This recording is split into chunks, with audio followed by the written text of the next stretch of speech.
The emptiness in your life isn't because you don't have enough rights. You have all the rights there are. You have more than you should. And it isn't because you lack consumerist options.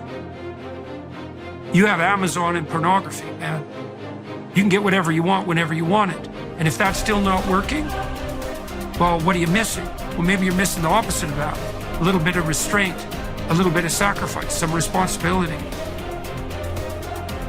Man, stop bullshit. If you really got a problem with your life, you'll change it. You're not tired of being broke. You're not tired of being stuck. You're not tired, because if you was tired, you would actually do some shit about it.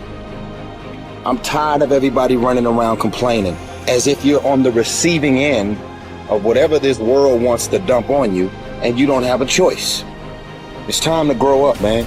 Excuses sound best to the person that's making them up. Anybody who is determined to do something, who wants something to be different, it will eventually be different. Everything around you is going to change as soon as you change the things around you. Change your mind and everything about your bank account, your surroundings, your environment will all change. If you're creative enough, can you find the answer? Yes or no? If you're determined enough, can you find the breakthrough? Yes or no? Creativity, decisiveness, passion.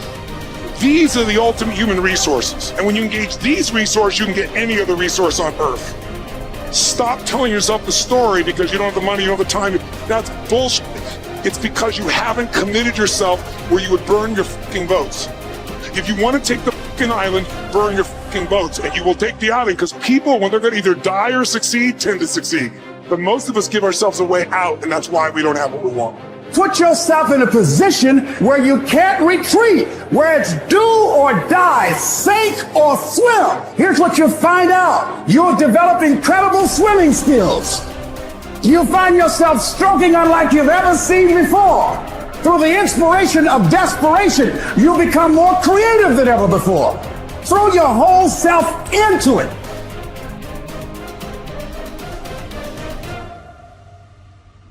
I'm talking about grit. I'm talking about endurance. Just having more stamina than they got. In order to get to the next level, you gotta sacrifice. You gotta take risks. You gotta be willing to do by faith whatever you're asked to do. Listen to me, there are no shortcuts to success. There are no discounts to success. It's always sweat. It's always blood. It's always tears. You always have to give all to be the best. Yes, it's hard, but I ask for it, and I'll do whatever it takes to maintain it. It is not easy, but I'm not about to quit. I'm not about to give up.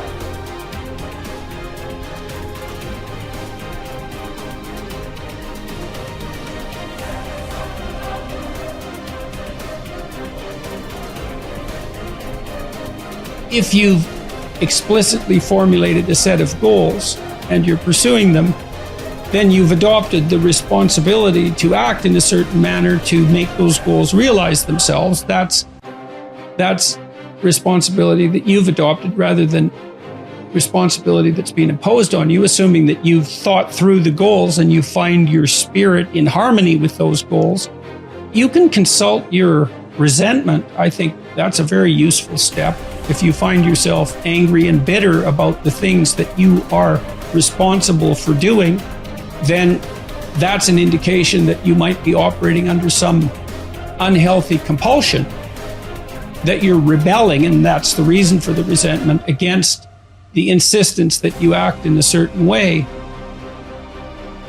Although it's also possible that you're just immature and that you're rebelling against the discipline that's necessary to attain the goals that you genuinely do want to attain and that are valid and that you are actively engaged in constructing.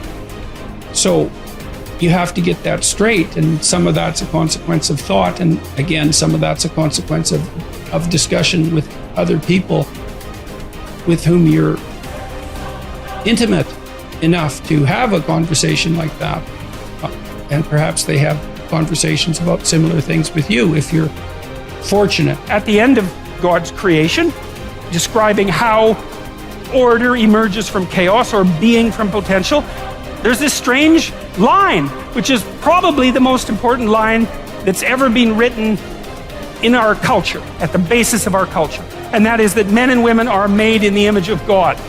And what does that mean? Well, if God is that which confronts potential with truth and courage and makes what's good out of potential, that seems to indicate that we have the same faculty. Like on a smaller scale, we're not omniscient, but we're not bloody well nothing. You know, our conscious is integrally tied into the structure of being in some manner we don't understand. And it certainly is the case that we take what isn't and turn it into what is. That's something, man. That's quite the trick we've been able to manage. And so we're made in that image. And so what are we supposed to do? Well, that's what we're supposed to do. We're supposed to type our letters and make our phrases and construct our sentences and build our paragraphs and put our chapters together and make our books and communicate to people and straighten out the damn culture and constrain the malevolence and ignorance that besets each of us and push nature back and extend ourselves out into the unknown and confront the potential that's there in the illimitable quantities and make the world better than it could be otherwise. To move it away from hell, and it can certainly become that, and toward heaven to the degree that we can manage that. And that is a good enough goal. That's the thing. You need something, you know, because your life is tough. It's hard. You need something that, you know, you need something to get out of bed for and fight for. And that's something, right? To fight, let's say, against hell and for heaven. That's something to fight for. You know, if you want to be convinced about this, like read a little bit about hell. Read the Gulag Archipelago, or read Ordinary Men, or read The Rape of Nanking, or read about what happened in Nazi Germany during Auschwitz and all the catastrophes of the 20th century, and see if you believe in hell, and see if you think, well, maybe not having that happen anymore would be a good idea. And then think about maybe that's something you could contribute to. And then it wouldn't have to happen anymore. And that would be a good thing, and God only knows what great things we could manage under such conditions. We're becoming incredibly technologically powerful. And what would it be like if we became equally wise? Well, that would really be something. God only knows what we could manage in the next 20 years or the next 100 years, you know? We're running at 40%, most of us, you know, because we're half in and half out. And it's not surprising, because life is difficult. It's like, well, what if you were 90% in? Or 95% in, or all in, because you're all in anyways, right? It's a life and death game. No one gets out of this. Everyone dies. You might as well commit yourself. And you might as well commit yourself to the highest good that you can attain, because why not? It'll imbue your life with meaning. It's hard, the responsibility is there, but all the meaning's in the responsibility, and that'll make your life better. It'll make your family's life better. And it should make your culture better. Maybe it make the world better. It's like, that'll justify your damn miserable existence at 3 o'clock in the morning when you're wondering what the hell you're doing here. And that's a good thing, because there's going to be days when you're aching and tired and sore, and there's people in your family that are sick, and you're cynical and bitter, and you need a reason to get up, and you think, yeah, well, a little more heaven and a little less hell, maybe I can pull that off today and tomorrow and next week. And that's worth struggling forward for. A man who becomes conscious of the responsibility he bears toward a human being who affectionately waits for him, or to an unfinished work, will never be able to throw away his life. He knows the why for his existence and will be able to bear almost any how. By declaring that man is responsible and must actualize the potential meaning of his life.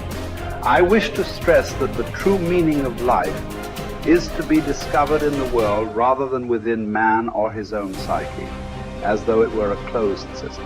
I have termed this constitutive characteristic the self-transcendence of human existence. It denotes the fact that being human always points and is directed to something or someone other than oneself. Be it a meaning to fulfill or another human being to encounter, the more one forgets himself.